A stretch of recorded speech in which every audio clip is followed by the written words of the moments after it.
دیکھو ایک حدیث میں رسول کریم صلی اللہ علیہ وسلم نے دعا کرنے کا یہ ادب بیان فرمایا کہ آدمی جب بھی دعا کرے تو دو کاموں سے شروع کرے. ایک اللہ تعالیٰ کی حمد، الحمدللہ رب العالمین، دعا کی شروع یہاں سے کرے، اللہم لک الحمد و لک الشکر، اور ایک درود شریف نبی کریم صلی اللہ علیہ وسلم درود بھیجے. پھر اپنے لیے جو حاجت مانگنی ہے وہ مانگے اللہ تعالیٰ. یہ جو فرمایا کہ شکر سے، حمد سے آغاز کرو، پہلا کام یہ کرو کہ اللہ تعالیٰ کی تعریف کرو، اللہ تعالیٰ کا شکر ادا کرو. تکلیف میں، پریشانی میں، جس حالت میں بھی ہو، پہلے شکر ادا کرو. کس بات کا شکر ادا کرو کہ کہیں ایسا نہ ہو کہ تمہاری جو دعا ہے وہ شکوہ بن جائے، وہ گلہ بن جائے.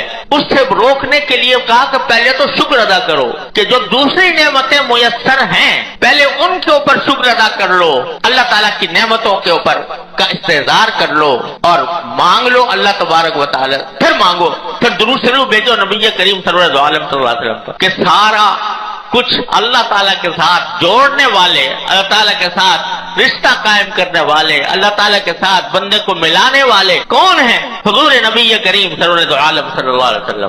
آپ پر درود بھیجو کہ تمہیں دعا بھی انہوں نے سکھائی. تمہیں آتا تھا مانگنا، تم مانگ سکتے تھے، مانگنے کا طریقہ بھی آپ نے سکھایا، مانگنا بھی آپ نے سکھایا، مانگنے کی ترغیب بھی آپ نے دی اور شکر ادا کرنے کی ترغیب بھی آپ نے دی. لہذا پہلے درود بھیج دو رسول کریم صلی اللہ علیہ وسلم. اور ہمارے حضرت والا حضرت عارفی قدس اللہ تعالیٰ سرہ ایک بات اور فرمایا کرتے تھے درود شریف کے بارے میں. یہ ایک ذوقی بات ہے، اس کو کوئی عقیدے کی طرف لے جانے کی ضرورت نہیں ہے، ذوقی بات ہے. حضرت فرمایا کرتے تھے کہ دیکھو رسول کریم صلی اللہ علیہ وسلم کا یہ طریقہ تھا.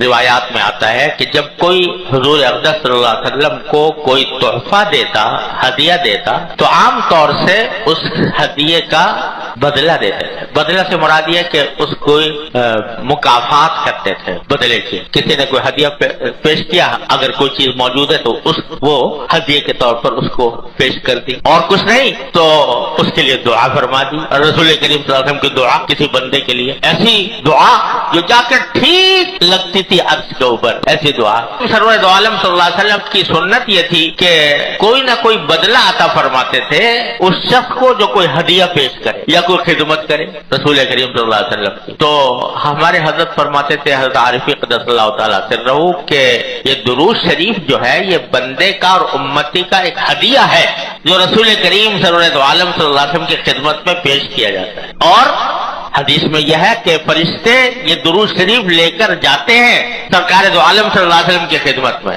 آپ کی خدمت میں لے جاتے ہیں اور آپ کو پہنچاتے ہیں کہ آپ کے فلاں امتی نے آپ پر درود بھیجا ہے. یہ باقاعدہ لے کر جاتے ہیں فرشتے رسول کریم صلی اللہ علیہ وسلم. تو ہمارے حضرت فرماتے تھے کہ بھائی میرے ذوق کی بات ہے کہ جب عام زندگی کے اندر رسول کریم صلی اللہ علیہ وسلم کا یہ معمول تھا کہ کوئی ہدیہ پیش کرے تو کوئی نہ کوئی بدلہ اس کو عطا فرماتے تھے یا کم از کم دعا فرماتے تھے. تو جب ہمارا درود شریف پہنچے گا سرکار دو عالم صلی اللہ علیہ وسلم کی بارگاہ میں تو ضرور وہ آپ ہدیہ پیش کرتے ہوں گے، اس کا مکافات کرتے ہوں گے.